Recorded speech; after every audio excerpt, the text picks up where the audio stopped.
Samantala, sa lungsod naman ng San Carlos, kinilala ng Department of Social Welfare and Development Regional Office 1 ang San Carlos City dahil sa mahusay nitong pagpapatupad ng Gender and Development o GAD programs. Ito'y matapos makakuha ng 2 parangal ang City Operations Office sa 4-piece pagkilala, pagpupugay at parangal 2025 na ginanap sa Baguio City.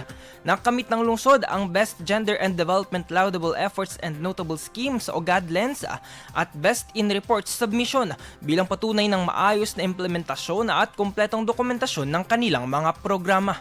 Ginawa rin din ng Best City Link Award ang isa sa mga personnel bilang pagkilala sa mahusay na serbisyo sa mga benepisyaryo. Ayon sa Dswd, nakatulong ng malaki ang suporta ng lokal na pamahalaan sa pagpondo at pagbigay ng kinakailangang tulong para maging maayos ang pagpapatupad ng mga GAD activities. IFM News Express, Balitang Metro. IFM News. IFM News. IFM News.